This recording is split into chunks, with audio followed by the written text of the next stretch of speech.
Welcome all friends who are gathered here at our Interfaith Prayer meeting. This is episode number 174. We have been having this since the COVID started. And the purpose of this forum is to foster the devotional character of our society and to bring an understanding among different religions, the common foundation of these religions. Because the source of all the religions are one, from one God. And we know that we have a lot of problems all over the world because of religious prejudice. So this is our contribution to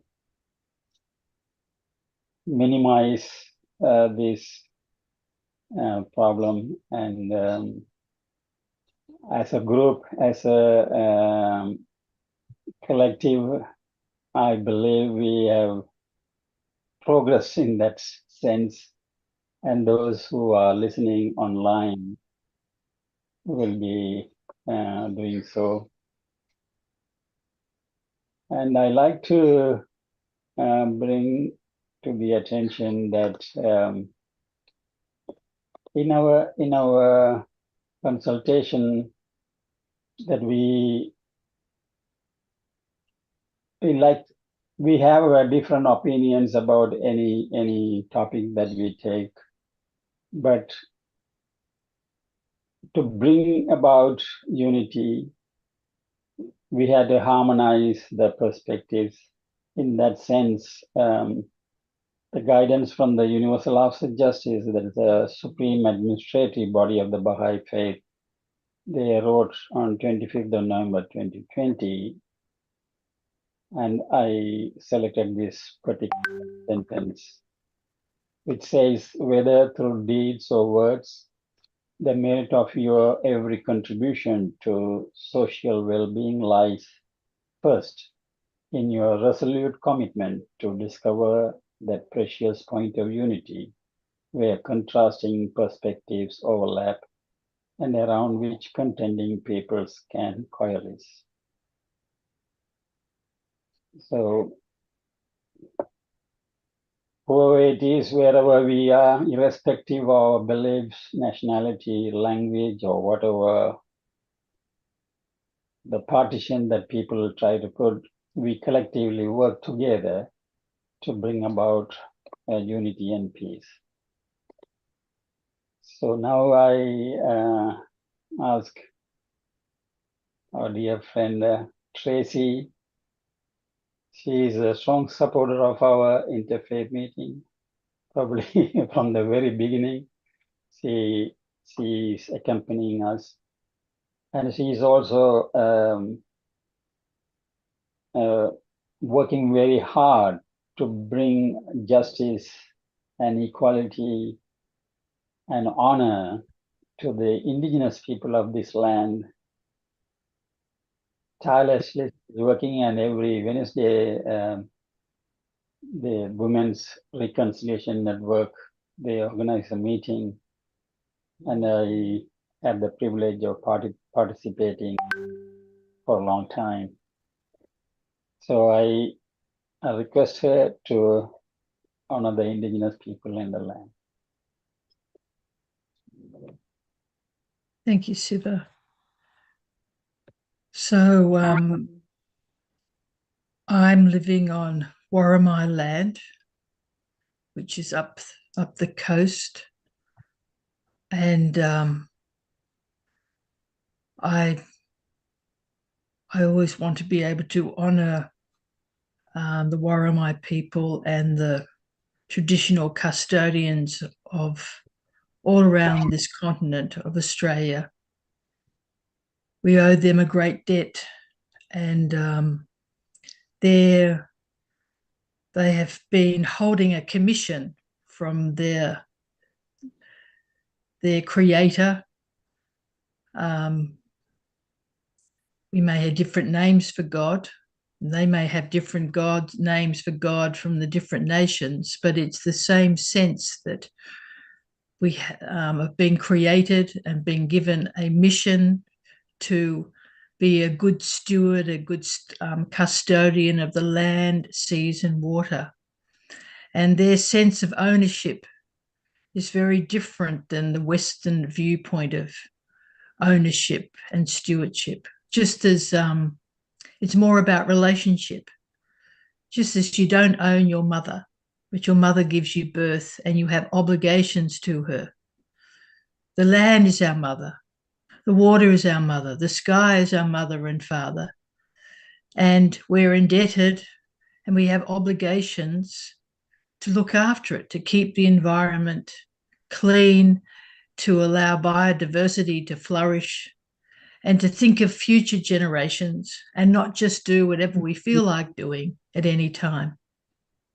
So we honor the elders and the teachers who have enabled the knowledge and the ceremonies and the stories and the those commitments and relationships to continue for tens of thousands of years on this continent. And despite trying to have that wiped out on this continent, it's still alive and there is still a strong sense, and it's been renewed and brought into the sort of the modern era of how do we do it today, as they are very adaptive people. So thank you. Thank you, Tracy.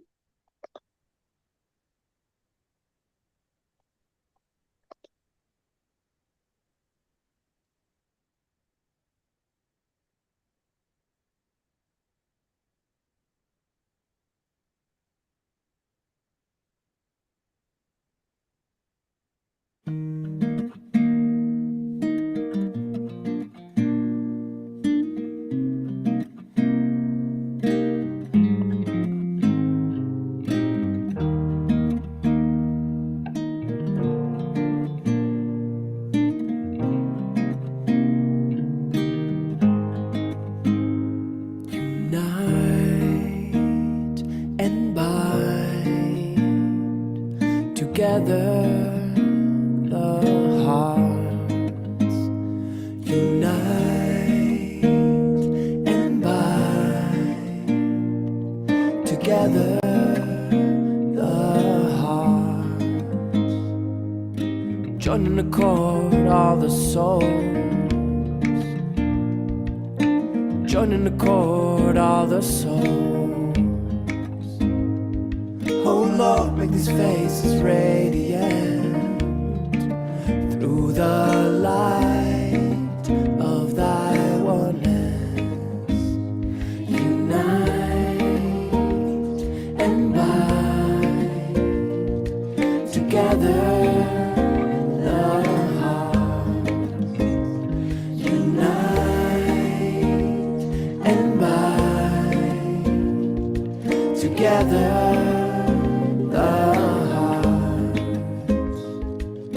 Join in accord, all the souls. Join in accord, all the souls. Oh Lord, make these faces radiant through the light of thy oneness. Unite and bind together.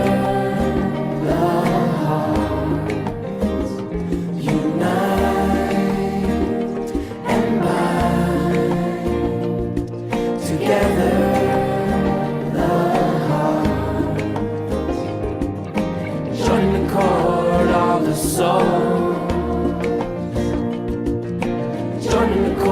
all the souls.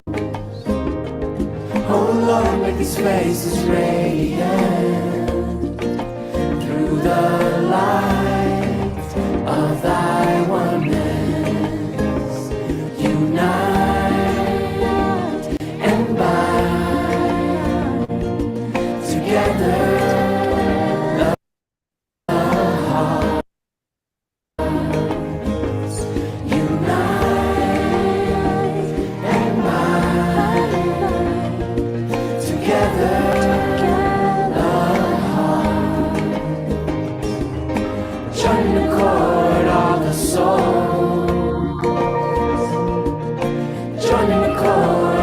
the souls.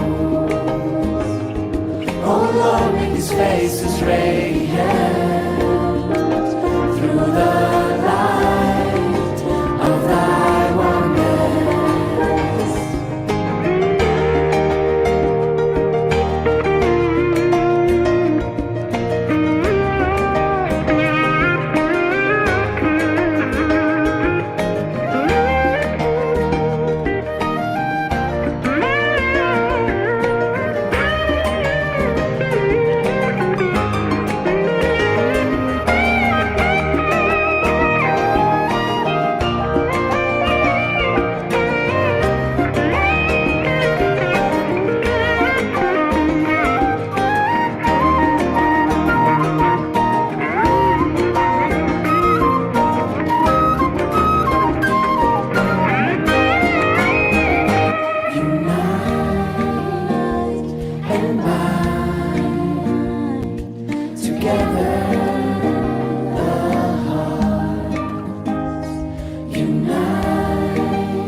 O thou kind Lord, O thou who art generous and merciful, we are the servants of thy threshold and are gathered beneath the sheltering shadow of thy divine unity.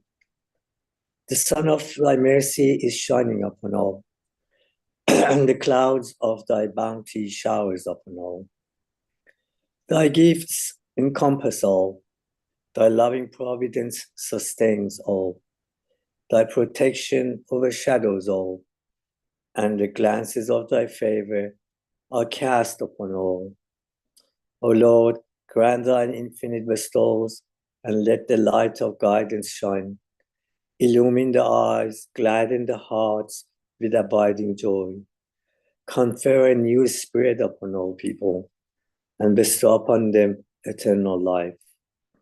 Unlock the gates of true understanding, and let the light of faith shine resplendent. Gather all people beneath the shadow of thy bounty, and cause them to unite in harmony, so that they may become as the rays of one sun, as the waves of one ocean, and as the fruit of one tree. May they drink from the same fountain. May they be refreshed by the same breeze. May they receive illumination from the same source of light. Thou art the giver, the merciful, the omnipotent. Abdul Baha, Baha'i Prayers.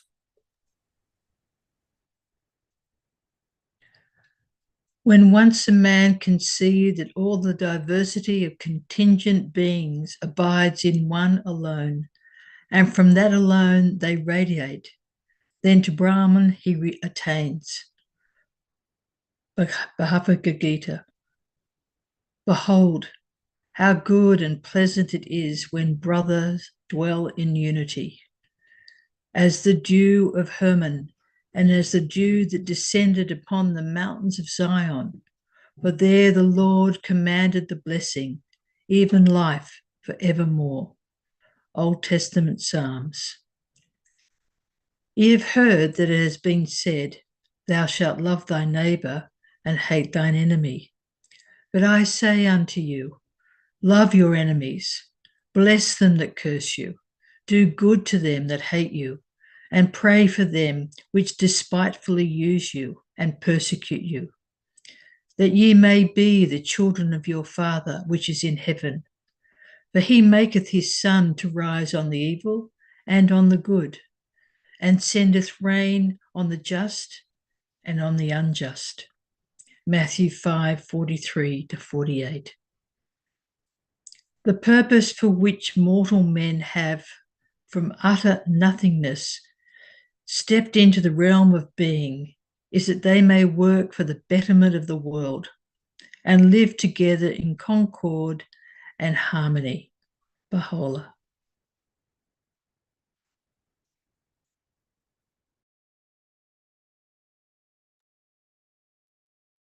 And hold fast all together by the rope which God stretched out for you. And be not divided among yourselves. And remember with gratitude God's favor on you.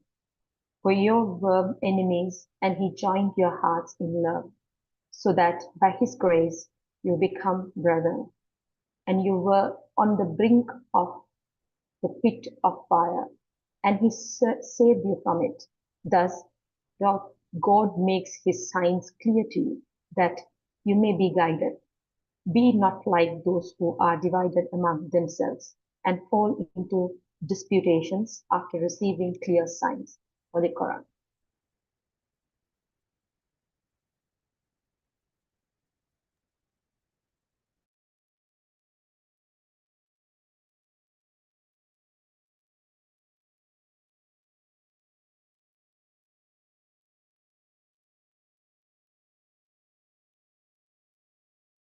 We can't hear you, Asanda. We can't hear you.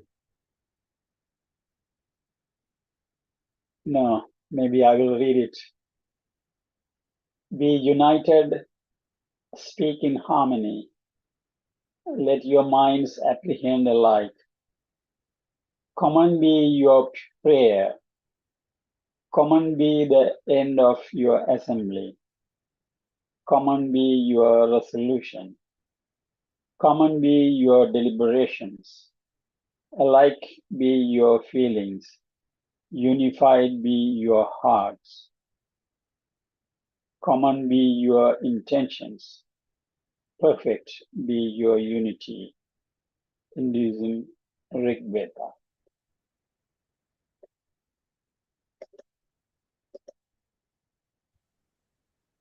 It is incumbent upon every man in this day to hold fast unto whatsoever will promote the interests and exalt the station of all nations and just governments. Through each and every one of the verses which the pen of the Most High hath revealed, the doors of love and unity have been unlocked and flung open to the face of men. We have erewhile declared, and our word is the truth, consort with the followers of all religions in a spirit of friendliness and fellowship. Whatsoever hath led the children of men to shun one another, and hath caused dissensions and divisions amongst them, hath, through the revelation of these words, been nullified and abolished.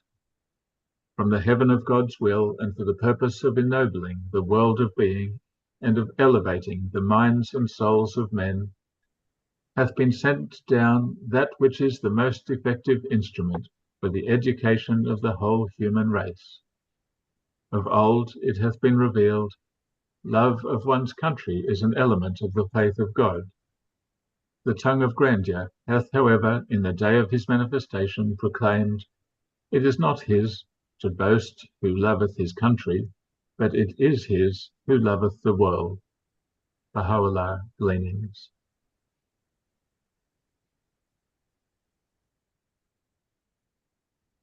The purpose of the one true God, exalted be his glory, in revealing himself unto men is to lay bare those gems that lie hidden within the mind of their true and inmost selves, that the diverse communications of the earth and the manifold systems of religious belief should never be allowed to foster the feelings of animosity among men, is in this day of the essence of the faith of God and his religion. These principles and laws, these firmly established and mighty systems have proceeded from one source and are the rays of one light.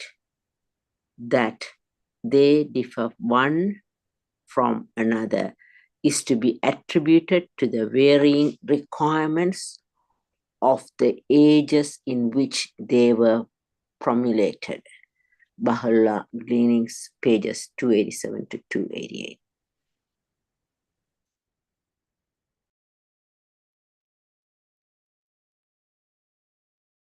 O children of men, know ye not why we created you all from the same dust? That no one should exalt himself over the other. Ponder at all times in your hearts how ye were created.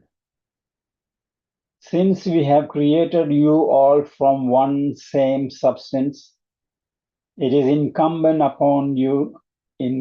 on you to be even as one soul, to walk with the same feet, eat with the same mouth, and dwell in the same land, that from your inmost being, by your deeds and actions, the signs of oneness and the essence of detachment may be made manifest. Such is my counsel to you, O concourse of light. Heed ye this counsel, that ye may obtain the fruit of holiness from the tree of wondrous glory. Baha'u'llah, Hidden Words, Arabic, number 68. We walk and pray for the unity of mankind, that all the races of the earth may become one race, all the countries one country, and that all hearts may beat as one heart, working together for perfect unity and brotherhood.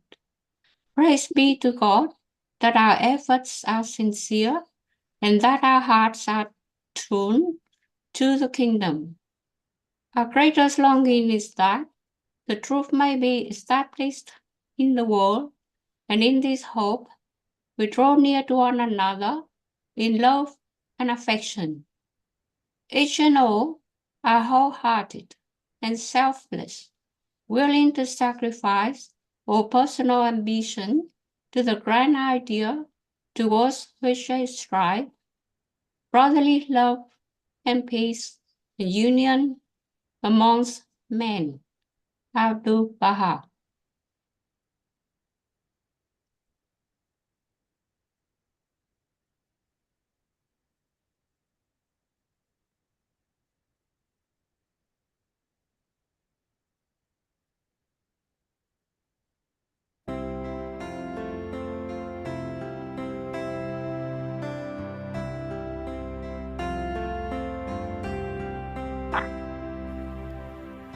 The sweetest water in the world,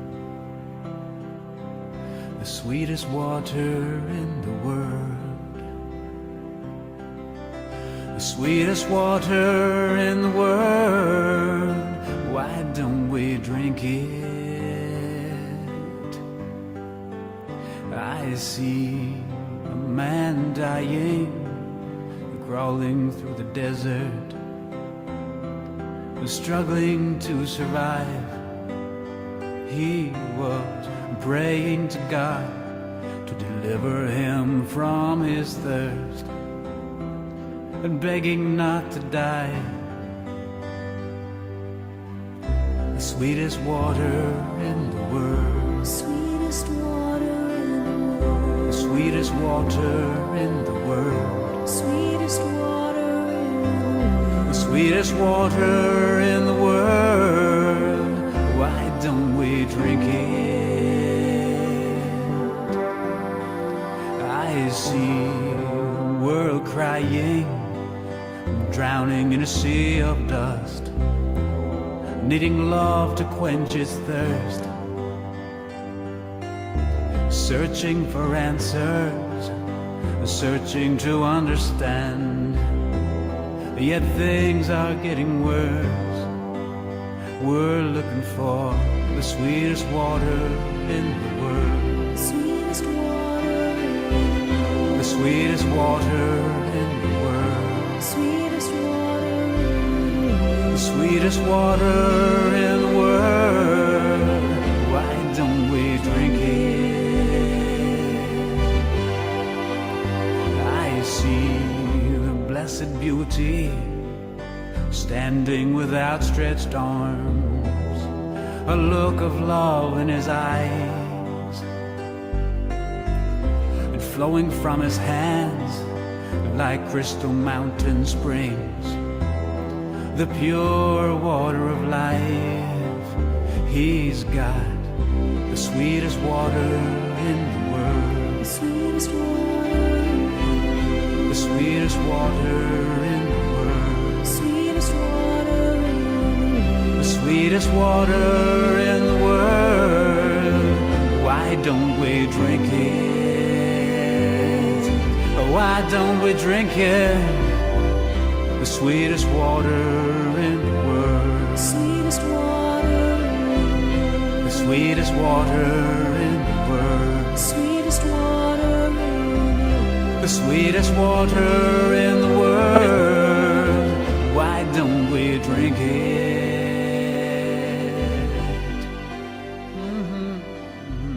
The sweetest water in the world, sweetest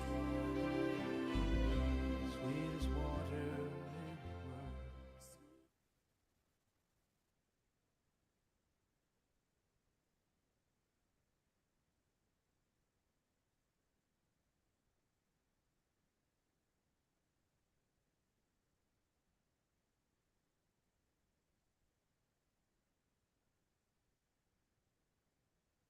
Thank you all those readers who read these holy writings. And it was on the theme of unity, which we are collectively to establish on earth.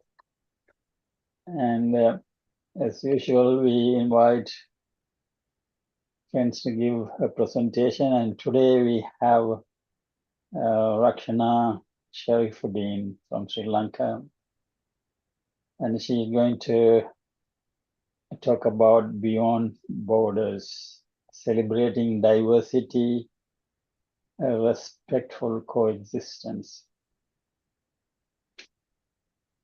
She is a young woman, have a lot of influence in Sri Lanka.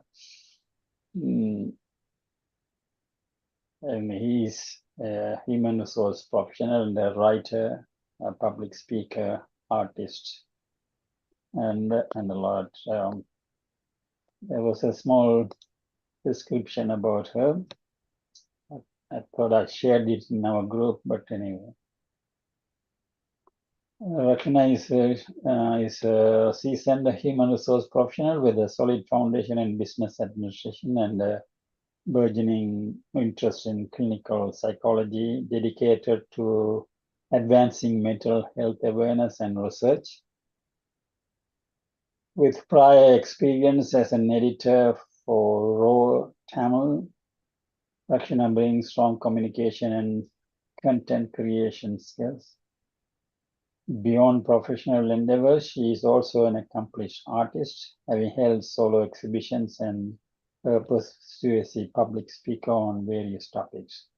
She embodies expertise and empathy and is grounded in a commitment to professional growth and community welfare.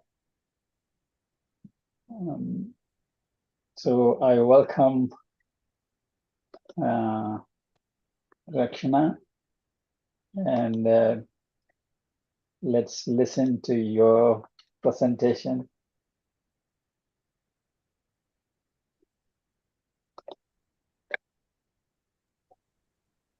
Thank you, sir. Hi, everyone.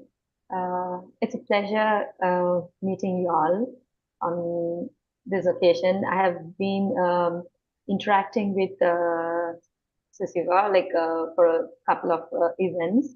So this is a long due, so that finally could make it today. So it's it's a pleasure being part of such a forum. So something very consistent, and the intention of this sort of program is like very blissful to see.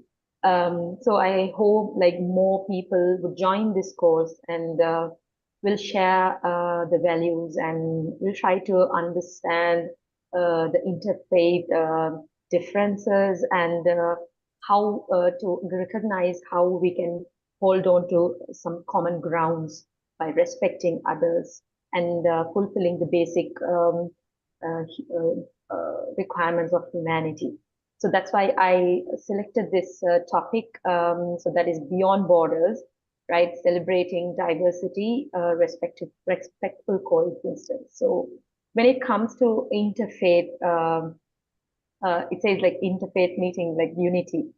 So as we all know that we are a diverse set of people on earth, right? So it is like it's an number of combinations of beliefs and language, culture, and other backdrops. So how unity works for us? So that's a big question that most of us are looking for the answer of. Right? So today I would like to share some ideas and information about what unity, according to my research and my beliefs, especially. So I'm a Muslim, so how things work in Islam in relation to other faiths. So how we treat non-Muslims, and how the teachings of Islam like put a boundaries for us in certain things. So mostly when it comes to like interfaith, right? So one thing I always notice is like most of the people, even Muslims, right? So we are a little into a shell that with our beliefs, and most of the people, we don't try to learn what's out there, right? So when we like open the boundaries, and when we welcome other ideas, and we see things in an open-minded way only, we can understand certain things and embrace certain situations, even though we differ from the faith or the belief or anything, right? So that particular thing, when I think that is lacking, not everywhere, but there most of the places, that's the main problem I see. But according to me, my belief, like I see this, the nature, whether we call it a god or a nature or a religion or anything, it has a balance. It has a balance. So we always say that we are damaging the nature, we are like polluting it and all, but actually we are damaging ourselves. We can't destroy nature. We can never do that. So what happens is we think that we are destroying nature, but what will happen is at a point of time, the nature will destroy us, and it will revamp itself, and it will go back to its normal situations, right? So that's what happened in the past as well. And different species were there, they were dominant, and end of the day, something happens and they extinct, and then another order comes in. So why I am saying this is, when it comes to God or the belief or any sort of faith on the nature or the superpower of anything, so ultimately we are believing in some sort of balance. So whenever that balance is like get disputed, so there'll be a problem, right? So what we all have to understand is we should maintain that balance, right? So when it comes to that balance, it's not only tangible or it's not only physical thing, it's also the energy we have and the intentions we have, the deeds, everything. So there are positive things and negative things. And when this, the positive, negative balance, like it goes here and there, then there'll be an issue, right? So not for the nature, not for the God, it's for us and the whole humankind, right? So this is what I believe in. And in that sense, so how we treat the differences among people. So, okay, so let's say I have a belief, I'm a Muslim, I have like some understanding, certain faith, everything. So there are like immense number of like diversity of beliefs, right? Even when we take one separate religion, we have different spectrum of beliefs, right? So it depends, human, right? So we are unique, yeah. So in Holy Quran, it's mentioned that even the fingerprints are different from each person. So we will wake you up the same way you were, right? So it's unique, right? So we can't expect everybody to believe the same thing. Yeah. So in the prayers also, like that we were reading previously, also it says yes, we are different.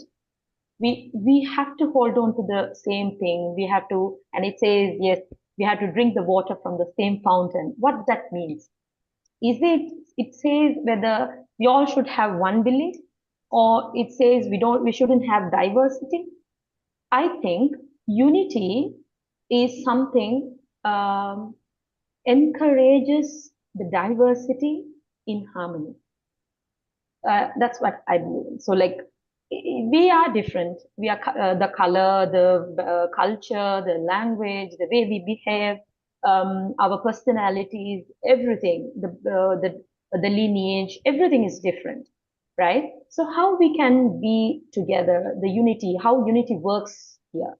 So the basic thing is we're all human beings, and it says in the previous prayers also, it says we all come from the same dust, right?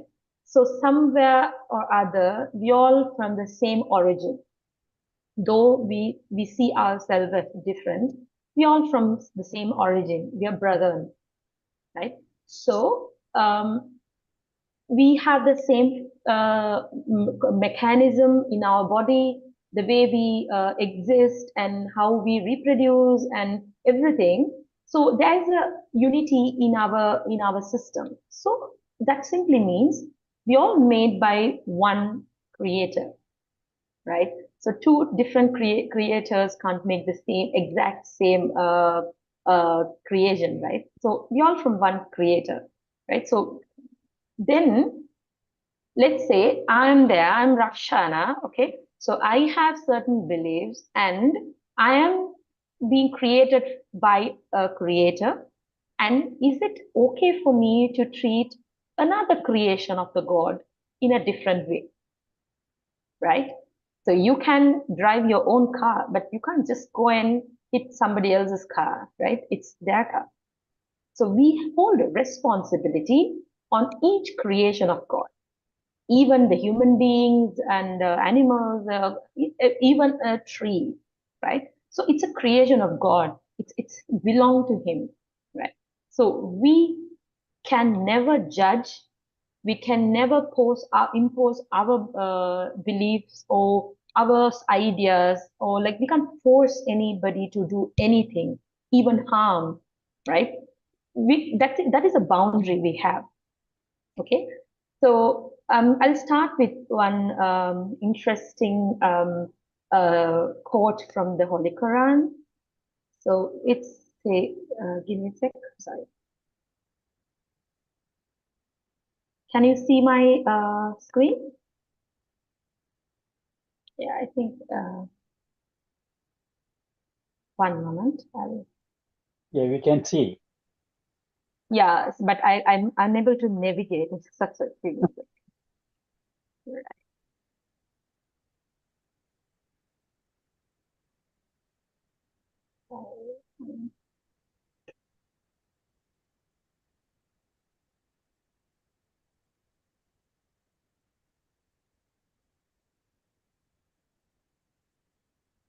Sorry for that. Give me a moment. 1 minute.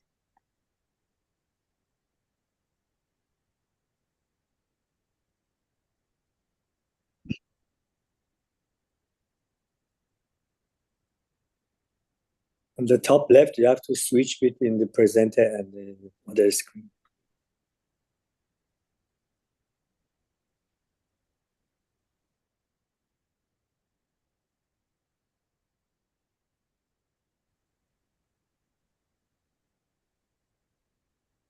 One moment, I'll open it on.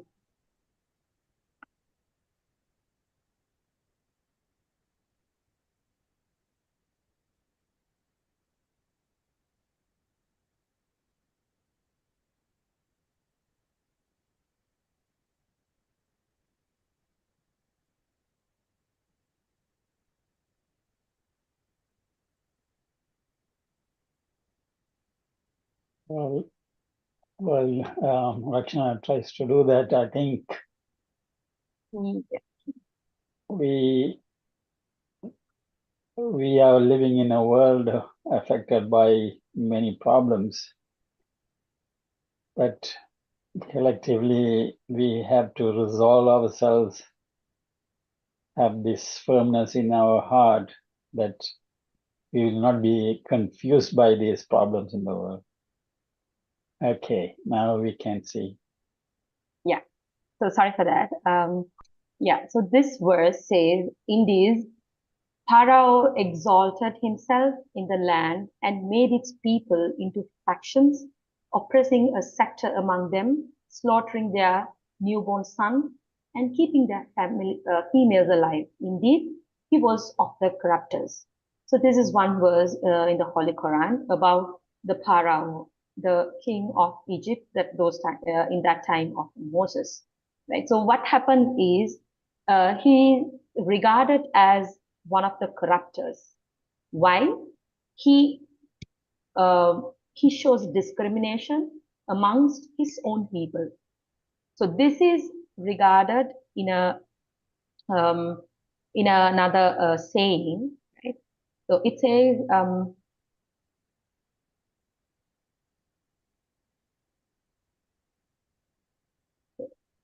all right. So I'll let it refresh, and I'll continue speaking. Yeah.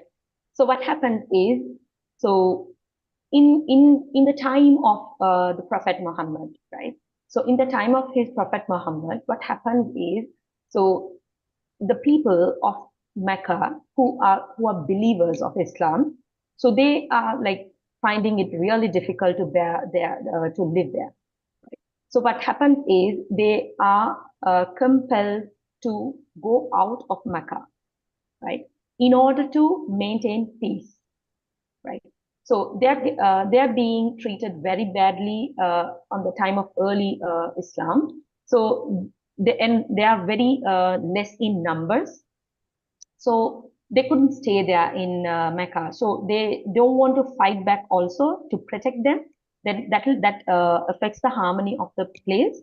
So they end of the day, like they decides to get out of that place and they are moving to Medina, right? So the total, like they have to travel like 6 to 10 days to reach to the distance of those two places was that, right? So they come and stayed here. So again, after that, like after some time, they are moving back to Mecca, right? So it was all good for them that time because the religion like grows very fast and most of the people embraces Islam and they comes back to Mecca, and the religion, like the entire ruling of Islam is like broadened, right? In that case, there were Christians, Jews, and other religious people living in that territory, right? So what happens to those people? How they were treated, right? So that's an interesting story about Islam and its people. Can you see this the other screen or like no, right? It doesn't change. All right, okay, it will. Right. So it says, yeah. It says the essence of equality within Islamic society lies in the bond of brotherhood among its members. So they're first talking about their members, the people of Islam, right? So you have to treat one another the same way, where each person's rights and responsibilities hold equal weight. And underlining, this principle extends to non-Muslim citizens of this Islamic state. So that was clearly mentioned Whatever you are intended to do to your people, your believers, that should be the same treatment for non-Muslims in this state as well. As articulated by Caliph Ali, so this is the person came into power after the Prophet. So they say they have sought our protection. So they are in our land, they are under our ruling, right? In that governance. So they have sought our protection so that their lives and properties are safeguarded as ours are. In essence, the lives and possessions of non-Muslim known as dhimmis, it's a term, dhimmis. That means people who are living in that territory who are non-Muslims are regarded as sacred to those of Muslims. So see that word, it said it is sacred for you, right? So how we will treat something which is very sacred to us, we will be like hold it like more preciously, and we will treat that beyond ourselves, right? So that is the word used. It's sacred as those of Muslims. So the Quran denounced the division of people into different classes. That is the verse we have just gone through about the Pharaoh of Egypt in Moses' time. So likening it to the grievous injustice perpetrated by Pharaoh. He divided his people into factions, oppressing the group. So this oppression and discrimination is highly disregarded in Islam, right? So, but people after, like even now, who are practicing Islam, right? Not only Islam, other religions as well, right? So, for a fact that we know, no religion imposes such treatment to a human being, right? Same as us, right? So, what the practices, right? So, this is a message for all, not only for Muslims, for others, every one of us, right? So this is apart from the beliefs, apart from what we are up to and everything, that is between us and our Creator. Let's say I have a belief, right? So that is between me and my Creator, right? So I can't get interfered with what you and your Creator has in between. So that you can deal with it, whether it is right or not, right? So I may claim my view is correct and you may claim yours is correct. Let it be.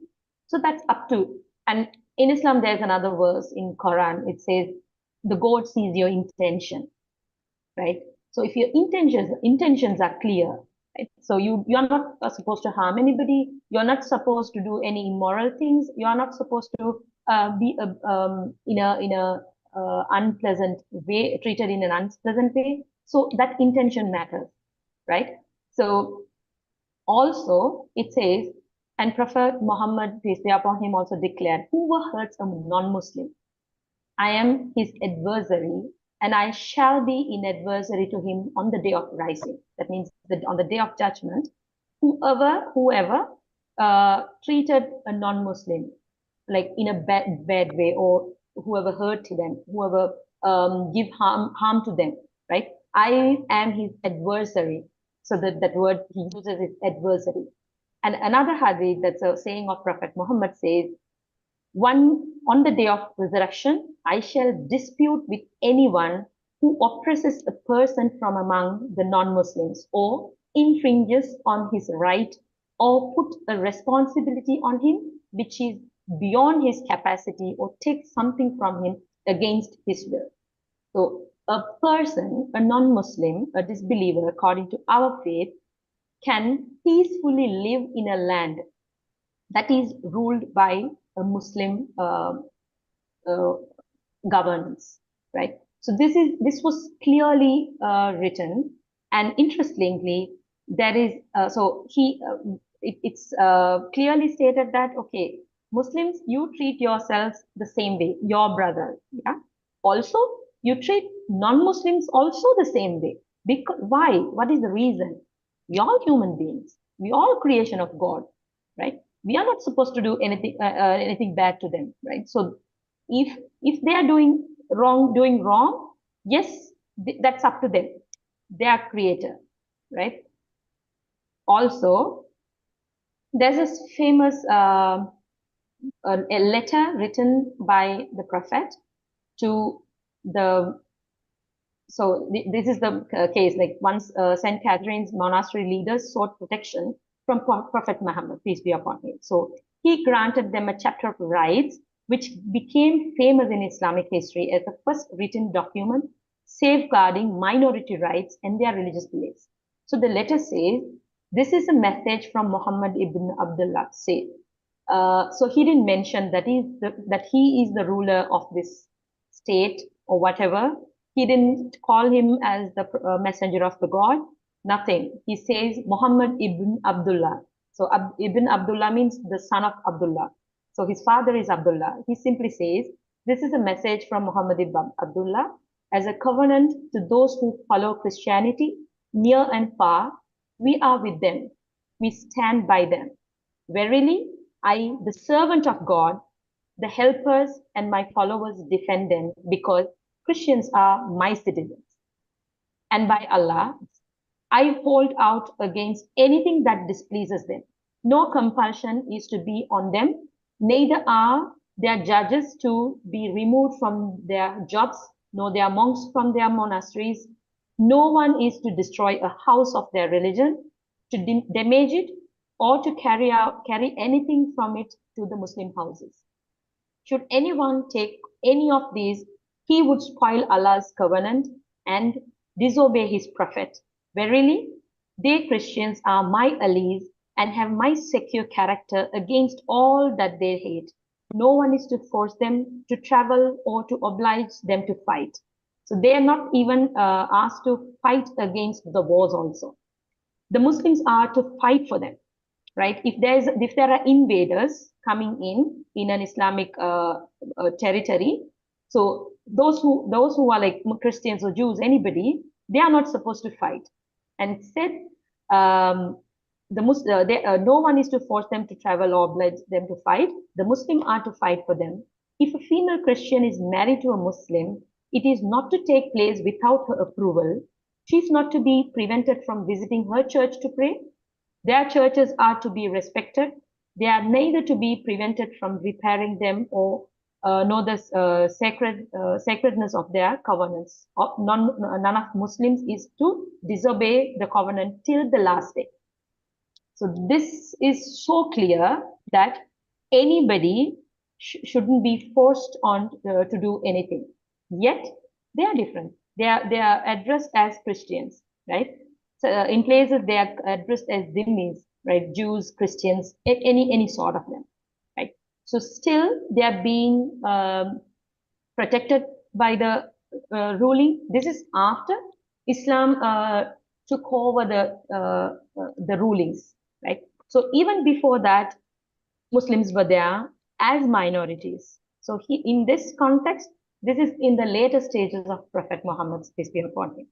But there are instances where they lived as minority as well. So there are two sides of the story. When you are the ruling part, how you treat your people, and when you are the minority, how you should be, right? So we'll see that as well. So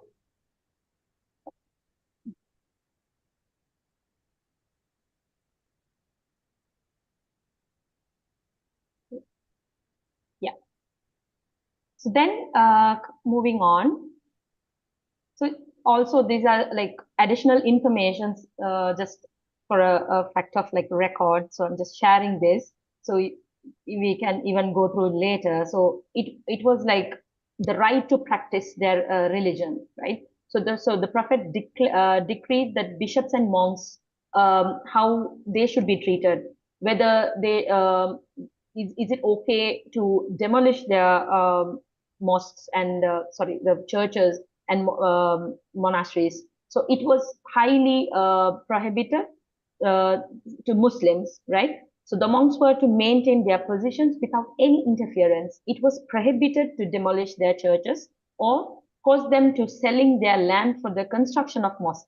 So you can't destroy a religious place and you can't build a mosque on it. So it's highly prohibited, right? So this is the ultimate way of respecting another faith, right? So also like what I feel is like sometimes on the name that we say, okay, they are struggling. We are going to help them. We are doing something good to them, right? So there are certain places where people like barging into the faith. There is a way to do that, right? So even if you think, okay, these people are suffering or they are doing something not right, and this has to be changed. Yes, there are chances for that too, but there is a way. In Islam, we have like certain protocols for that. You have to call for discussion.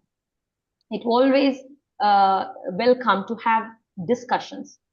In the history of Islam, I think Prophet Muhammad, peace be upon him, he sent letters to the heads of the states.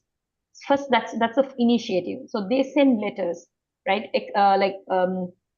Extending their knowledge, like okay, this is what the message from God is, right?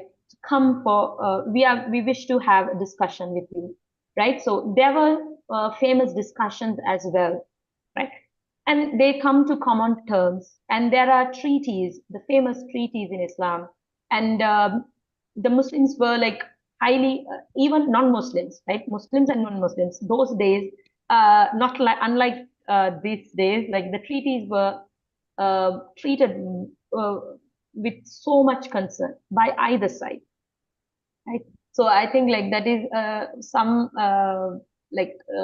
good thing about them as well. Like each party, whether they like it or not, if it is a treaty, it's a treaty. Yeah. Like very rarely, like there are like rulers, they break it. So we know the rest of the history. Those who ever break it, what happens to them, right?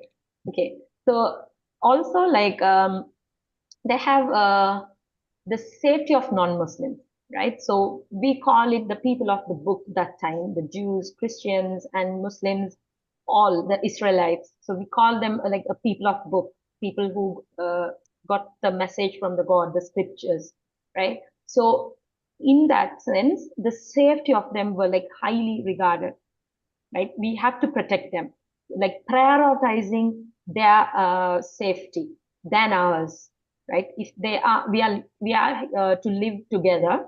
So it's highly safeguarded. Also, it says that during Hajj pilgrimage, so it says like Prophet Muhammad prioritized safeguarding the rights of Jews, Christians, and other non-Muslim citizens within the Islamic State. A clear demonstration of this commitment was evident during his lifetime in Arabia, where Christian was shielded when even against foreign invaders. So I already discussed that, right? So when there is a foreign invasion, so it is always said to the Muslims to fight for Christians as well, because they are our guests. So we are not supposed to send them to war, right? So you defend them, you protect them. So to that level, so it's been emphasized. And immunity from war, that's what I've already discussed. So it is an immunity from war. They're safe, right? So it is like, I see that as a very extended way of like showing your responsibility to other human beings, right? So they hold responsibility when it comes to ruling, right? So before, when there's no Islamic state, they were not rulers. But when it comes to ruling, it's an added responsibility, right? So we can't just say ourselves as rulers and we don't take that responsibility to protect them, right? So give them that safeguardedness. So that makes no sense, right? So being the rulers, right? So this is some sort of characteristic that we also even now have to like follow, right? If we are like on power, when we have power, so that's what lacks now, right? So when people get the power, so all the odds of these days are because of this, right? So the power comes, so it's added responsibility, but it's not even they pretend to be equal, or they pretend to be doing good things, but at the back there is another agenda goes on in every single situation of these days. So this is one fine example for us on this as well. And is it only that? I would say, like, okay, so we have to treat them good. We have to like leave them to their faith. It's their religion, their faith, let them follow it. We are here, we are following something, we do something. Is that all about a religion? So answering that particular question, it's very important to think, what if a belief or what if sort of practices harm another person, right? So are we supposed to stay silent and say, okay, we are not supposed to interfere on anything, we are following our religion? It's not, right? So we are obliged to go question on that as well. Whenever there is oppression, whenever there is like suppression, we have to act it out to safeguard the people who are being treated bad. So that is another big responsibility of a faith or a religion, whatever we call it, or even a way of living, right? So it's not just about God. It's not just about worshiping. It's not just about prayers and looking after our affairs, right? So end of the day, God, if there is a God, okay, so if there's a God, he is not dependent on us if he's a God, right? He's like, he has everything, but we only need God, right? His support, right? In that sense, it's not about like making our God proud. Like, it's not. He himself is like pride, right? Pride is another name for God, right? It's just imagine this world, this universe, every single thing, right? There's a creator. Okay, so I always think like, okay, if it is just, if there's no God, right? If it is just technically evolution, right? So everything will be technically evolved, right? So there won't be any aesthetic in it. So when there's an aesthetic, there's a creator. There should be a creator.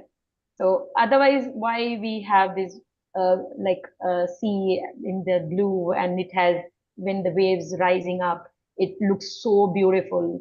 The sunset, the colors, the plants, the designs, and even us, right? Everything, all the beauty. So when there is when there is aesthetics, there must be a creator.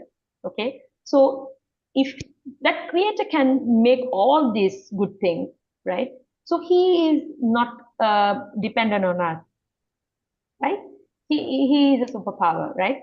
So we don't have to keep saying, okay, we are in this religion, we are with this God, okay, we are following, we are not doing. No, it's beyond that. Religion is beyond that, right? It is the way of life, how you are, like, why we are here. According to Islamic faith, we are here. It is a test. It's a temporary life here on earth. It's a test for us. As I mentioned, okay, if there is a balance in the world, in the earth, or in the nature, those who are doing all wrong things, right, and they die, okay, so people who are doing good things and they also die. So we don't see any balance in it, right? So there should be something.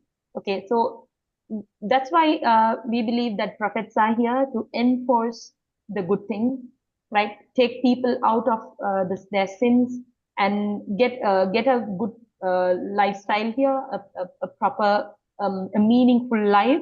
Let's say, okay, I'm following a religion. I'm okay. I'm fine. I am doing good in my life.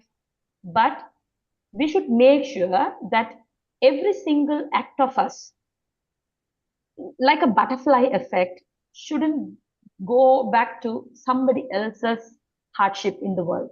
We won't see that. We will say, okay, are we killing anybody? No. Are we going to like harm anybody directly? No. But it's not that. The wisdom behind is different, right? Even if I cut a tree, end of the day, I'm doing something bad to the humankind, right? So to that level, we should understand, okay, how we are responsible to somebody else's life. Okay, so we don't see everything in directly in our eyes, but we should think where it goes, what is the root of it. how it leads to misery to somebody else, right? So most of us, we don't see that. Okay, we think, okay, we are fine, we are not doing anything harm, we are living our life, we are earning in the right way, we are spending in the right way, and we are doing few good things here and there. That's enough. No, it's not. If we see in that manner, we will be very simple. We will restrict our needs, right? So everything we have in our hand is not ours, right? So, like as I mentioned in a previous lecture also, when Siva sir was there, so I said, like, once I decided not to wear gold. At a point of time, I decided I'm not going to wear gold as a jewelry, because it's just a matter of like buying a gold and wearing, and I feel happy about myself. I feel good about myself, confident and all. But the story behind gold throughout the history and even now, right?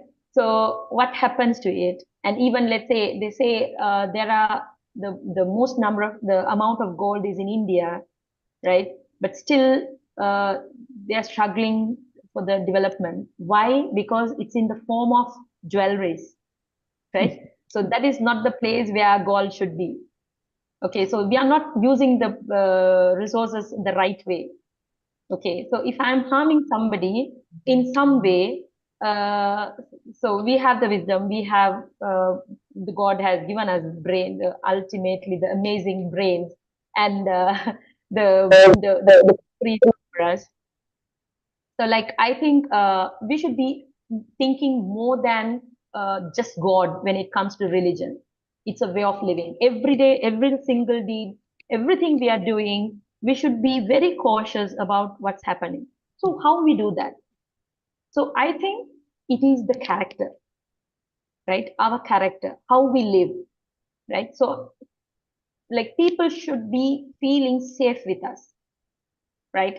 I see, like, even in social media these days, I always think of that. Even a sarcastic reply, right? A sarcastic reply, even let it be your very close friend. That style is it's not gonna lead you to the right way. You may hurt somebody big time, right? If you have a concern, if you have something to say about, like, what you feel or your concern, your idea, say that in a nice way, say that in an appropriate place, thinking that, making sure that it's not going to hurt anybody in any sense, right? And also, like, we say, like, okay, I just said that for joke, or I lied for joke. Lie is a lie, right? So what happens is, when we, okay, when that's why the next slide of mine is for that only. So that is an event happened. So when Prophet Muhammad, peace be upon him, got the message, like, when he was 40, right? So he's living for 40 years on earth, and on the 40th age only he got the prophethood. Okay, so message from the God. So when he got this, he rising to the prophet ascended to the Safa mountain. It's a mountain called Safa, and started calling everybody, the Quraysh, that's a tribe of that place. So he belongs to the same tribe. So he says, "O Bani Fihr, O Bani Adi." So all addressing the same tribe, addressing various tribe of Quraysh till they were assembled. Those who could not come sent their messengers to what was there. So Abu Lahab and other people, Abu Lahab is another uncle of Prophet Muhammad, peace be upon him, and other people from Quraysh came, and the Prophet then said, so he's telling, suppose I told you that there is an enemy, right? Cavalry in that valley intending to attack you. Would you believe me? So that's a question he's asking. So there's a mountain, there's a valley behind. They don't see that. He's on top of the valley mountain, and he says, tell me, if I tell you there's a big army behind this valley, mountain that's going to attack you. Immediately they said, yes, for we have not found you telling anything other than the truth. So this is a message, because he has lived a 40 years of life, right? earning the trust of the people. Yeah. So when he says something, they blindly believe. They believe it. It's not that hard to live 40 years without telling lie. And he's called like a Sadiq and Al-Amin. So that is like the truthful person and the trustful person. So the most trustful person. He was a trader, right? So he didn't have parents. He lost his parents when he was very small, and he's like unlettered, right? He can't read or write. But big merchants, they trusted him and sent their caravans with Prophet Muhammad, right? So 40 years of life, it's not hard. It's not that easy. It's very hard. If you don't have that character deep rooted, you can't sustain that that trait in you. So why God choose him to be a prophet, to convey his message to the world, right? That is out of that character. So they know for no reason that there won't be any instance where Prophet Muhammad would speak lie, or Muhammad will act even before he got prophethood. There were instances where people take him to be a judge, like when there is a problem and anything, he go and like a witness.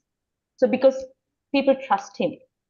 Okay. So why I say this is because the character, what I'm saying. So what if the whole world has such characters of people, right? We don't have to think twice or thrice to trust a person, right? So in my I used to work in a daycare where this people with like mentally challenged people.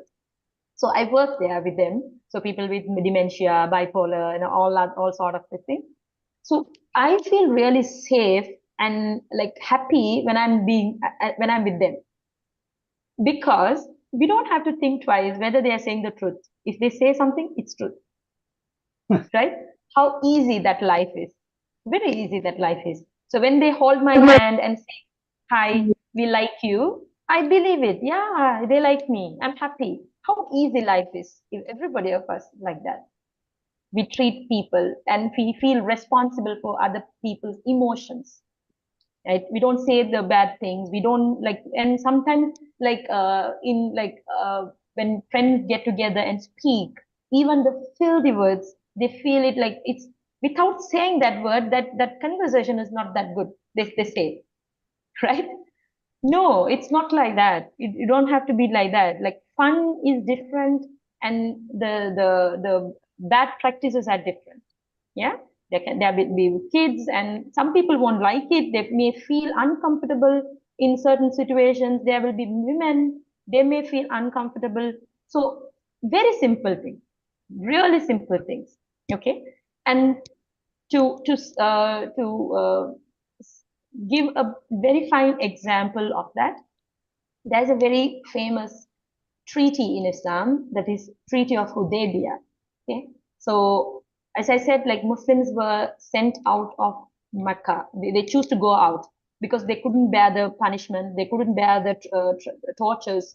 So they pray, and God, the Prophet gets a message from God: if it's really hard, get out of this place. You move from here.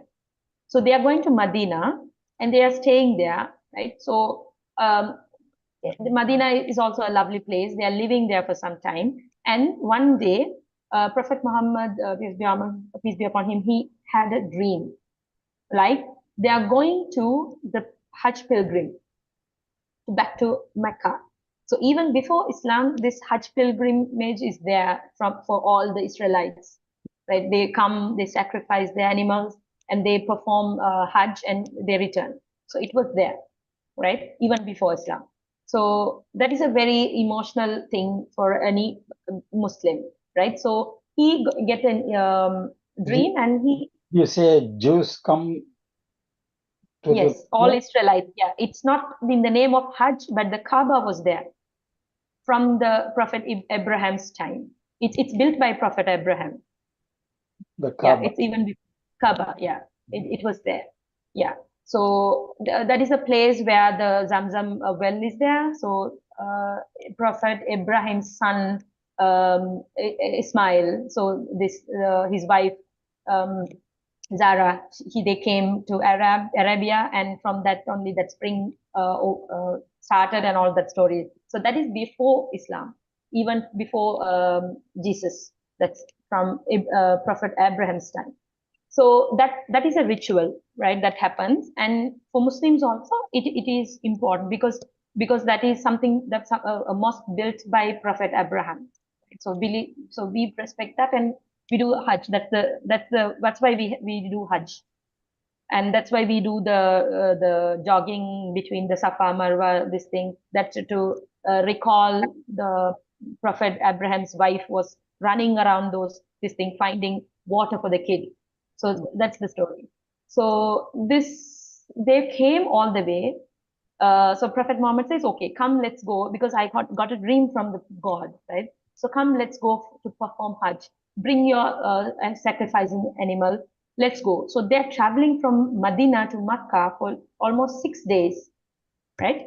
So by the time people from in Makkah, they get to know that Muslims are coming to Makkah. So they think, okay, they're going to harm us. They're coming to fight with us or something like that. So they're sending people who to spy what happens there. So they come, 2-3 people comes again, and they see they don't have weapons. They have these sacrificing animals with them. So in those times, so the sacrificing animals had very high regard. They don't hurt it. They feel that like very sacred. They treat the sacrificing animal very sacred. So they go back and tell, okay, they are coming with the sacrificing animals. So they are here to perform Hajj. So 3 representatives, like they're non-Muslims, taken from other tribes, they sent to Muslims and to check whether they are coming to fight. And they are going back and saying, no, they are not come here to fight. They are going to do the pilgrimage. So, but still people of Makkah, they don't want them to come, right? So they asked them to stay in a place called Hudaybiyah, and they're staying there, like almost 1,000 people. They're staying there. So they say, we have to sign a treaty. You can't come into this thing. But still, they would have gone and performed Hajj. But Prophet, peace be upon him, he chose not to. Right? So why? Because he doesn't want to have a war there. Right? For the extreme, he's trying to not like, let's just for doing a pilgrimage, we can't get a war, right? So that doesn't make any sense. So he waits there, right? And they're coming to that place, Hudaybiyah, and there was a treaty being signed, right? So there are certain things mentioned in that treaty. So these are the main points of that treaty. So they say both parties will observe a ceasefire for 10 years. So that's a boon for them. There's not going to be any fight. It's peace for 10 years. Yeah, so that's a big thing. And they said the Muslims should go back without performing Umrah this year. So they can't come, anyway, they can't come to do the pilgrimage. They are going this year. They should come to perform Umrah the next year and stay in Makkah for only 3 days. Right? So this year, they came all the way with this everything. You can't perform, right? You go back. Come next year, right? And only 3 days is allowed for you. Then the Muslims should only be armed with swords, only their swords, and those swords should be in the sheaths. They can't take it out.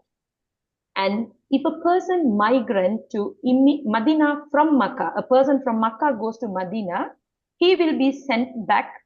But if a person migrates to Makkah from Medina, he will not be sent back. See how this is. This is the ultimate, this is the very highlighted point of this treaty. Okay? So there are people who are Muslims in Makkah as well. They are not allowed to go to Medina. So they say, no, if our people come there, they should be coming back safe. But if your people comes, we won't say like whether they will come back or not. Unfair, right? But it's still there. Tribes of Arabia will have the authority to take any side they want. That's the final clause. But now, Prophet thinks, okay, there is 10 years of peace for us and for them. It's a good thing. Okay. And every other thing, like at least we are getting the chance to do the pilgrimage next year. It's a positive note, right? Let's go back. We are not performing. We are going back. We travel for 6 days, no problem. We are going back for peace, right? And that controversial clause also he accepts.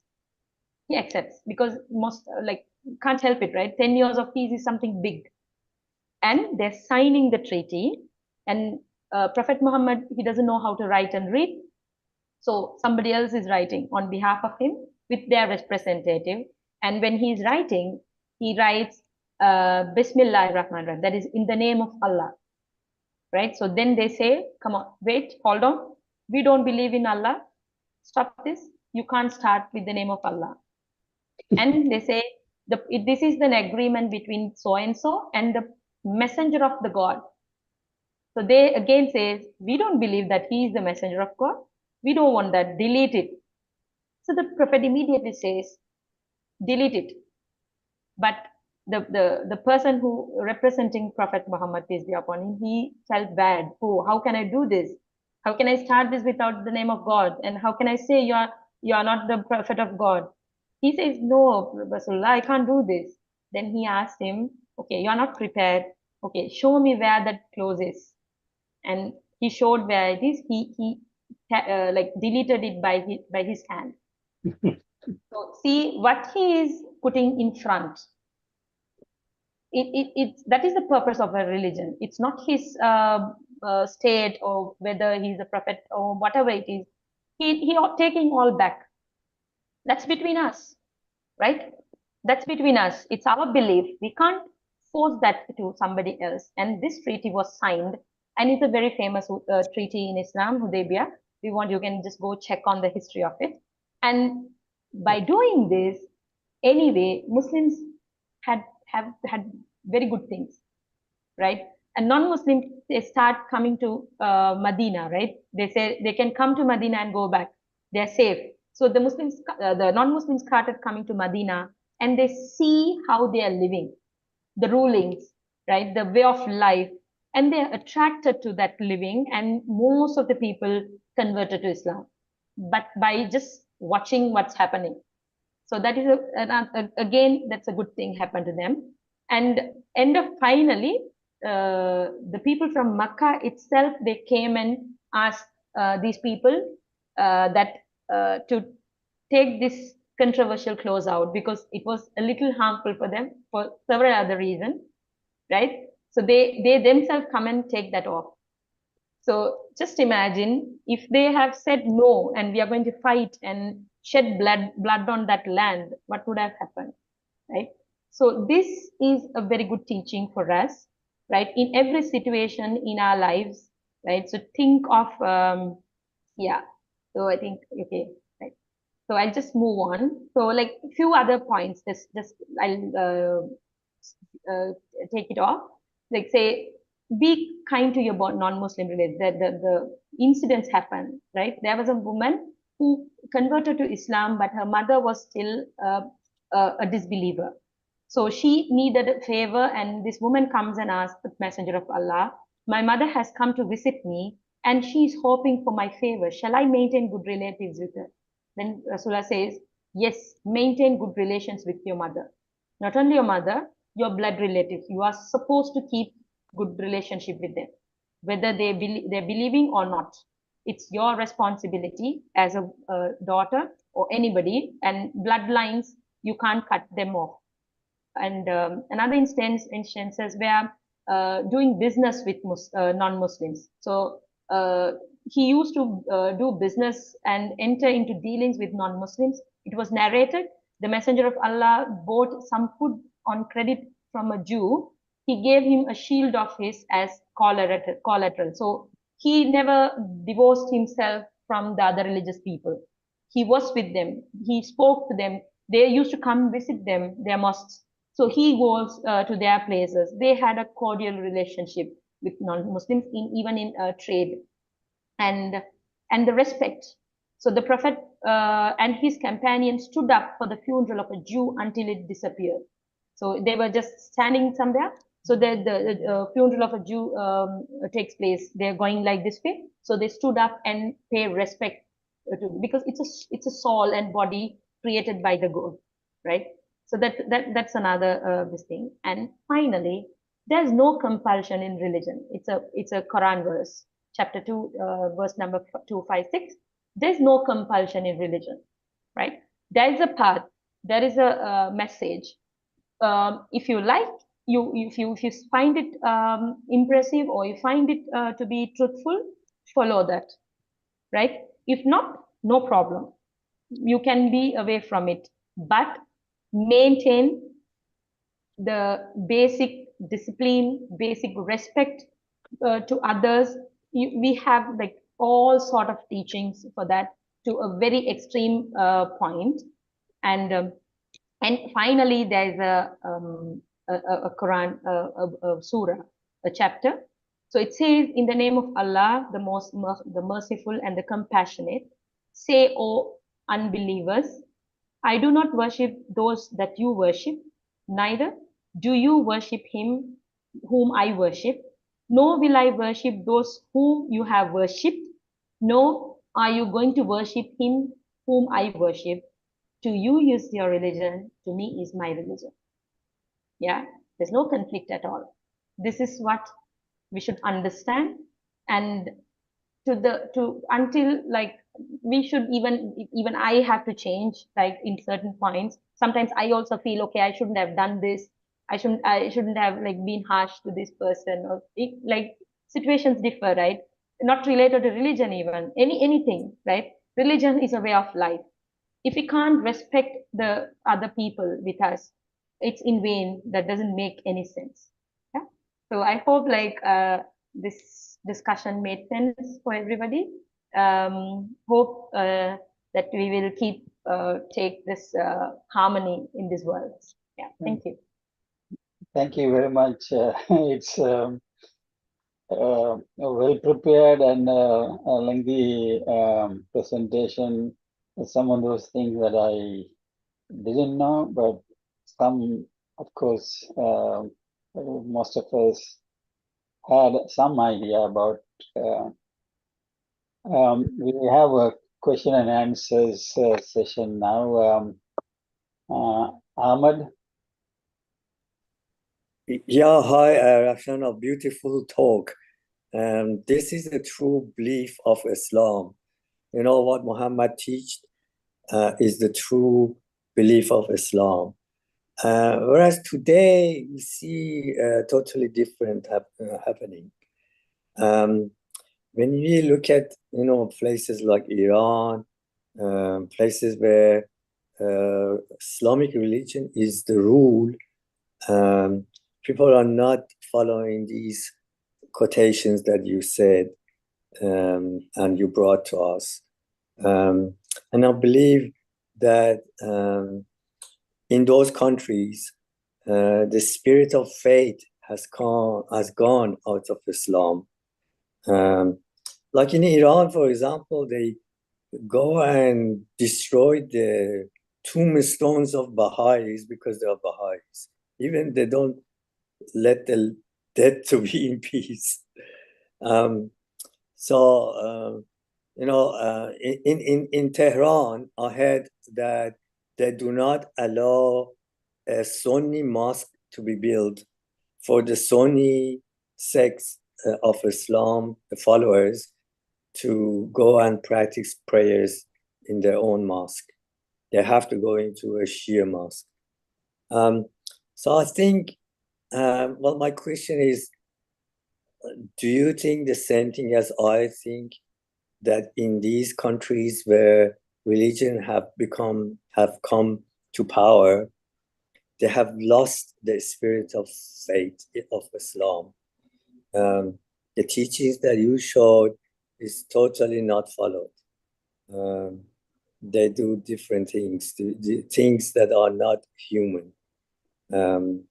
So I believe, I don't know, I'd like to know your views that a place like in Iran where Christians and Jews are not respected or deceivably respected.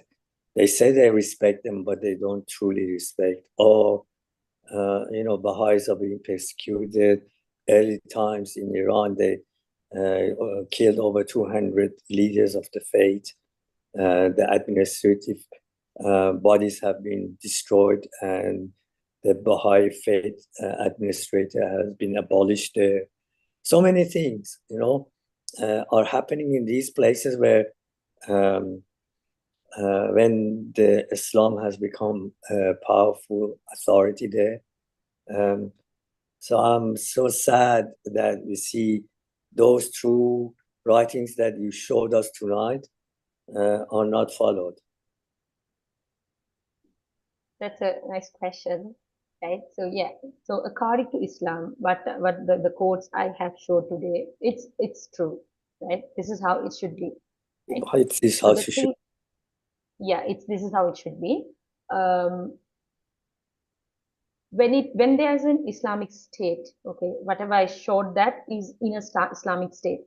If there is an Islamic state, if people living in that as a minority, they are allowed to do their religious beliefs. They can perform whatever they have their religious the beliefs. They can perform it. No worries, right?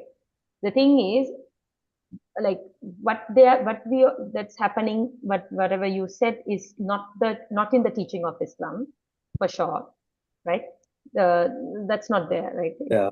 There's no root for it. Yes. Like what Daesh did in the last few years, they get through Iraq and destroy that. The only place where you can fight with non-Muslims, right? Only place where you can have a war with them is when they make you, like when they let you out of your places, when they send you out of your habitats. Like if you're living in a place and you are supposed to like exode, right? For certain situations, for your rights, you can fight back, right? But that too has ruling. If there is a war, it should be declared. We are going to come for a war. It should be declared properly. It should be informed. And if they come for peace, right? If they come back for peace, and there's a Quran verse also, right? Whenever they send you out, I think it's yeah. Whenever they send you out of your places, you can fight with them. But when they give you peace, when they offer you peace, go be with them in peaceful life. That's what Quran says. It's very clear, right? If they're harming you, you try to, like, you can't immediately fight back, because as I said, when people in Mecca, when they were minority, the people of Mecca, they harmed them to very extreme levels, right? So like there are hundreds and hundreds of stories how people who are believing were treated. So that time they didn't intend to fight back. They're just moving from that place. Okay, we are moving. So that is one step, right? And if they follow you, yeah. My question to you was that, do you think that the spirit of faith in Islam in many places have been lost by these believers? That they're not really true believers. They have lost the spirit of love and friendship. Yes. So Islam is a lifestyle, right? Just because you're born with an a Muslim name or an Arabic name, you're not a Muslim. If you follow Islam, it's a lifestyle. Let's say even Prophet Muhammad, until his 40th age, he was not a Muslim, right? He also converted. Everybody, we can't, a person can't born in Islam, right? We all born as a human being, right? And we choose to follow that religion. If you completely follow that religion only, you are a Muslim. You can't just be a Muslim because you had a father and mother with Islam name. No, it's not. So even in a hadith says only one out of 70 times people will be the believers in the world in some point of time. True believers. Yeah, Yeah, so when you count the number of Muslims, out of population, right? There are more, right? It's the largest large number of people are there in Islam. But are we all that? Allah says that also. Whether this person is a believer or not, you don't know. Only I know. You can't decide. You can't say you are a Muslim and you are a non-Muslim. No, we are not supposed to say that. We don't know. The hearts and the God and God. Yeah, only God knows you. And He says, I am very close to this spine. I'm each of you. I'm closer to your spine here. I know you. I'm with you. I am the judge. I'm the person who judge you. It's only possible by myself. You are not supposed. That's why I say we can't say, okay, you are this, you are that, you are no. Then you are not in Islam. And Rasulullah says that if you say that you are not one of my people, that's very clear. Yeah. Thank you. Thank you. My other question is that you said that you sounded that you are following the Shia sect because you talked about Ali and being the successor of Muhammad. And I'm just wondering whether do you respect the Sunnis as well, because they kind of another sect of Islam, and perhaps Christians talking of coming together as unifying Christianity. Perhaps this can be done in Islam as well, bringing many sects of Islam together and unify them, have common views that are can be shared, like what we're doing in this forum, trying to find unifying factors between all religions. Okay, so that's an interesting question. I have an interesting answer for that too.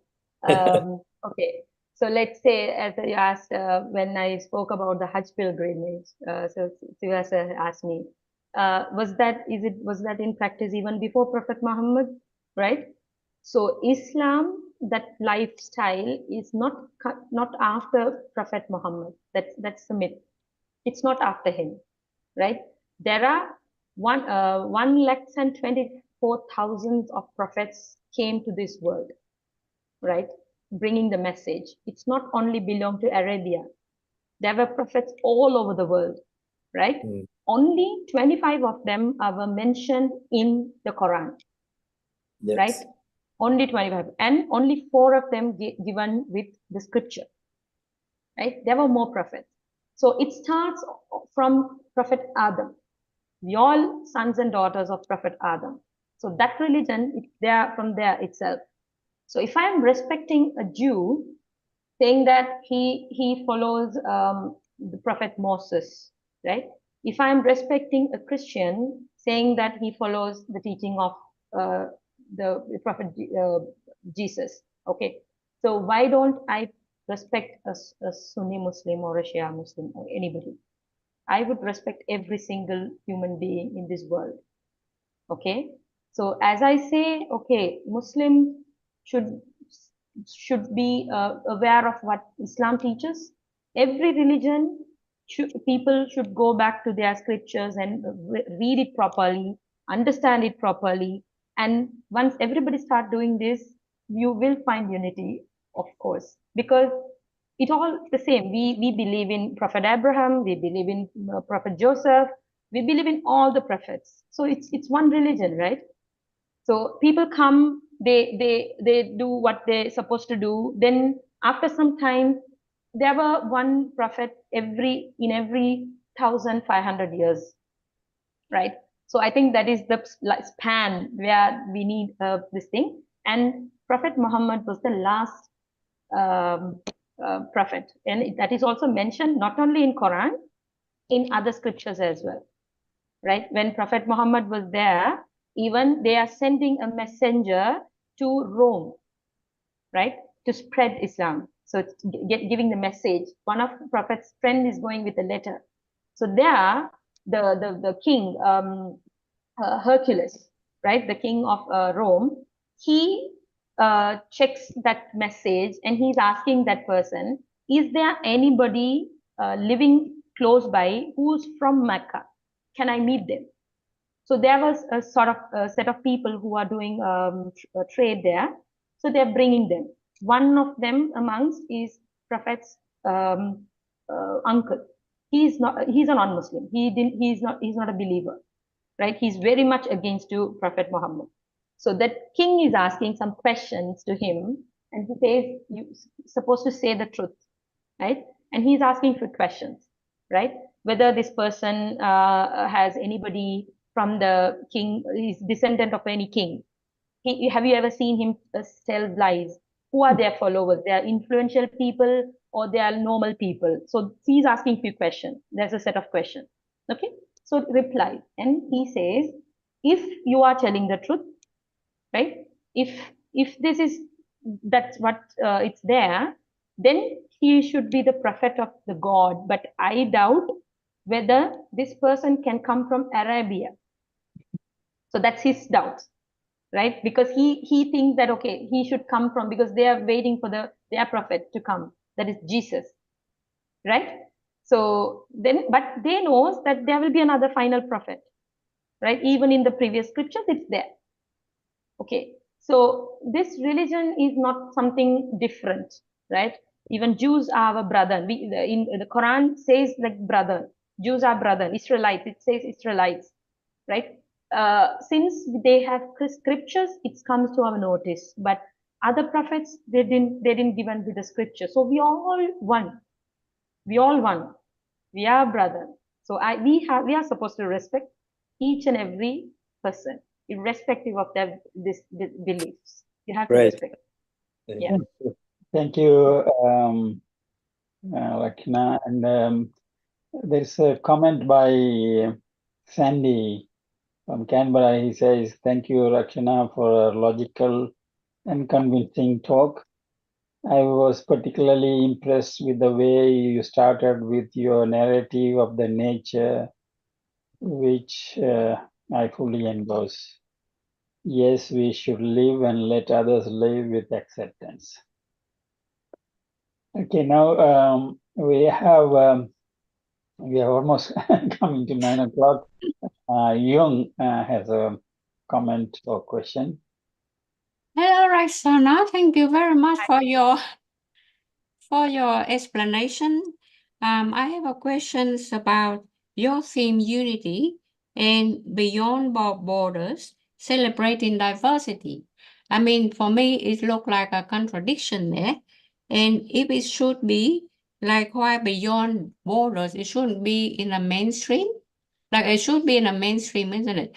The only thing that I worry about that all the young children, if they start to study at a very early age about diversity, then their mind might tip into this, one side, and it's not balanced. Because you did mention from the first few minutes of your talk about balance. So what I'm saying that for the early life, the people got educated in diversity and everything, and then their mind would tip. And just say if later on they become people on a recruitment panel and they had to recruit people, all different diversities, background and color and everything. Just say there are two people, one is white and one is color. They're very close in marks. One is 98, one is 100 marks.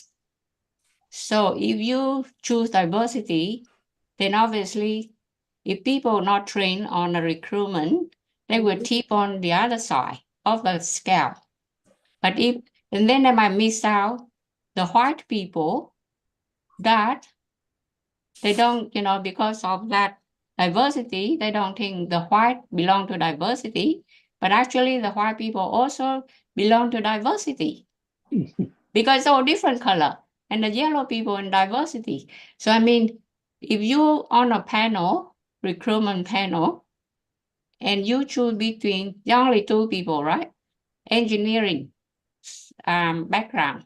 So you say one is 98 marks, one is 100 marks, and you have to choose one. Which one you're going to choose? Because you talk about beyond borders, celebrating diversity. That's what make me worry. Because I was on an interviewing panel myself, and how you tip yourself into balance mode? It's a difficult question. Right. No, that's an easy question anyway. Okay. So you say, okay, there's diversity. We have to accept the diversity. We have to celebrate the diversity. And when it comes to a recruitment panel, how you did I took that question the right way? How you are going to select people, right? That's what Okay, your so question you is, got, right? you got essential criteria, you got desirable criteria, Everything, you got everything. everything, right? Volunteer work and performance and education background, everything. Okay. Now Okay. they very close to each other, but one is white and one is not white. And Mhm. if we educated kids at the early age about diversity, in their mind it's only diversity. And they will So what not do you mean by recognize, what do you they mean will by not quiet? recognize the What definition do you, of diversity. yeah, what do you mean by quiet and what's the term you used? Quiet? No, I And is mean, quiet? in your beginning of your talk, you talk about balance, Yes, right? okay. So Mm-hmm. we had to teach the kids, a fair go for all, a fair go for everyone. Yes, okay. Okay. So when you are talking about recruitment, you're talking about corporate, right? So for a fact, okay, I was a human resource manager, okay? So corporate, when it comes to a context of a corporate or an entity or an organization which is running out of for profit, they don't have the righteous thing and the bad things. They don't have that. In a company or a corporate, they will always look for the profit, right? That's why I quit my job as a human resource person in corporates, right? So I don't work for corporates anymore. Okay. So in that context, yes. Also, when we say equal recruitment policies, these corporates have. Okay. So they say there's another argument. They say, okay, if a person who can't walk, like okay, he's handicapped, okay, differently abled, a person. Okay, they say if the job requires that ability, how can we help it? So that is a recruitment criteria, they say. I don't say that is right. Okay, there's another argument in corporate world saying as recruitment criteria, right? So we can't take corporate to this context because it doesn't have morality. I don't think there is morality in corporate world. It's just profit, money, right? Is that So what you I think? don't, That's what you yeah. think? I thought the corporate is supposed to be a role Mhm. models. People work in a corporate, they've been selected, and they're supposed to be a role model for the society, for the community. Okay, not think everything is profit, because okay. actually the large corporation can win human rights so Mhm. easy. So easy. You know why? Mhm. Because they have budget, they have funding, they have money, they have $1 billion. Okay, if you talk about unity, you need $1 billion on unity. Mhm. And in the history, this is another question. In the history, 20 years ago, the rumor said that when the Russian people they come to the village, they will close all the church. No churchgoers. And then they start talking about business. I mean, the war. Okay, so religion separated from the war. That's what the rumor said 20 years ago, 25 years ago. So it's still early, it's modern, it's early. But I think it's easy that way, You don't mix up religion with war. Because in your talk, you talk about war and religion. But I mean, in modern day, it's so easy. They separate things. They don't talk together. Yeah, so the easy answer for this is that's right. People think politics is different, economy is different, religion is different. No, it's not. It's all interconnected, right? We people think, okay, I don't have to worry about this politics. I'm into religion. That's an absurd statement. It is not right because it's all interconnected. You can't say this religion is different, war is different, everything is economy behind it. Even if they say non-profit organization, still it involves money, right? There's nothing called like that. It's a myth, right? Wherever money is, there is politics, and religion will be used for that. That's how it is now. That's why I said I'm against this corporate style. I'm against it. That's not right. Even if the world can't now the world is completely with this corporate. That's not right for me. Personally, I don't accept that. So I was working for corporate for 10 years, right? So like after a point of time, I realized I was a professional. I was in a top management. I resigned my job, and I said, no, I'm not going to continue this, right? So I'm doing like development, learning and development, those kind of things outside a corporate, right? I'm not anymore in corporate because it's a huge trap, and there's no morality, there's no equity there, there's no embracement for diversity, nothing. You can't expect that. Just imagine, okay, so when it comes to profit, yeah, you're selling something and you're getting a profit. Also in Islam also, we have very strict rulings when you set a profit, very strict rulings in Islam, right? And also wherever interest is involved, right? Not a single corporate is without this, right? We're all dealing with banks.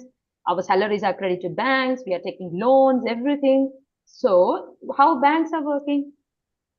We are giving money to somebody who is in need, right? We are taking a higher interest rate from them, and we are giving that interest in an additional rate to somebody who didn't work, right?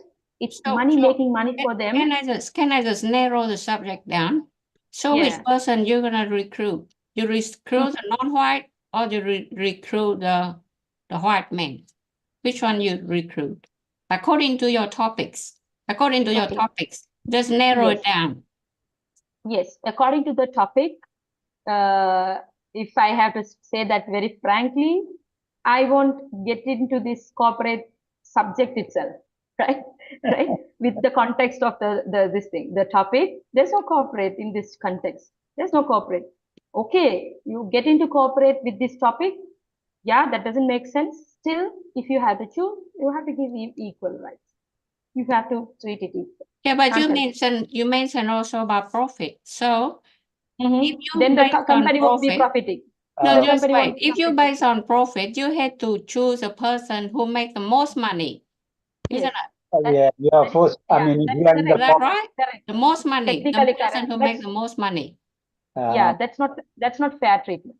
Young, when you are in the corporate world, the corporate world, you have to work for the company's objectives, which is to make money. Therefore, the decisions that you make are in favor of the company's objectives. So that is what Rakshana presented is what the true teachings of Prophet Muhammad and how it should be practiced. And if it is practiced in that way, we can bring peace and unity in the world. And I don't think anyone disagrees with that. Anyway, thank you for your questions, and you are always a lively debater. And because our time is short, I'll go to Colin to ask his comments or questions. Thank you, Siba. Yes, Jung is a lively debater. Thank you, Rakshana.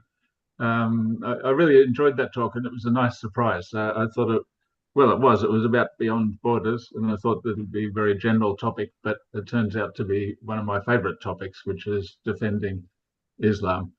And it's interesting that when people talk about Islam, their thinking goes straight to the persecutions which people in the name of Islam are doing now, or they might think of Islam and war. But in reality, what you were saying is what Muhammad was saying, which was about peace, because there's always been war, but it's the prophets of God who teach mankind peace.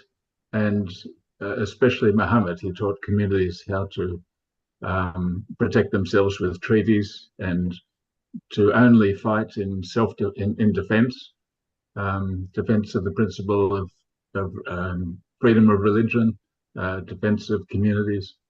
And really, the West has missed out on a wonderful religion by not accepting Muhammad when he came. I mean, eventually, the benefits of Islam did seep into Europe, so the benefits eventually went there. But there was a kind of a dark ages because the people didn't recognize a messenger of God. That was all I had, just a comment, not really a question, but I really appreciate it. And if you were to look back through our archives, the YouTube archives, you'll see a few talks, including one by Professor Harlan Rain from Griffith University in Queensland about treaties in the Quran and how Islam promoted the cause of peace that way. But thank you very much, Rakshana. Thank you. And yes, Colin is probably a pioneer in this interfaith, and he studied many other religions, including Islam, and he has a blog. I will show you. So this is in the invitation that we sent. This link is there. So he has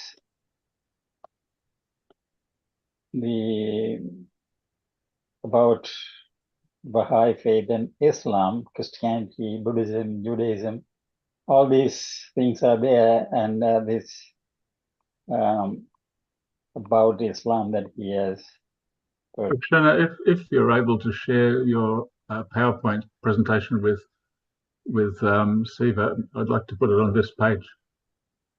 Yes, because I think what you shared was very important because widely now in the world there is a misconception about Islam because of some friends' actions which are not in line with Prophet Muhammad's teachings.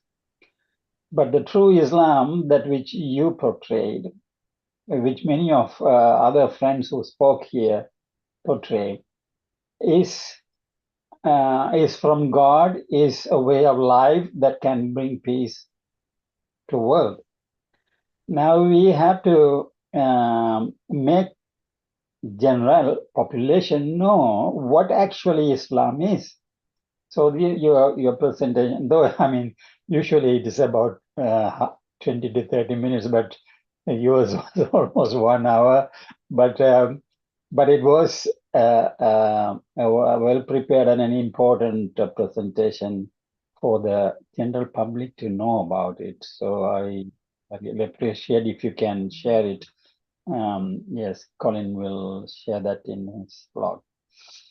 Thank you very much. And is there anyone else have any questions? But yes, I appreciated that the concept of balance in everything, and how you wanted to see not only fellow human beings, the whole creation, and to have consultation in resolving dispute, which we are urged to promote this idea of consultation. Yes, so many of these things, as I pointed out, that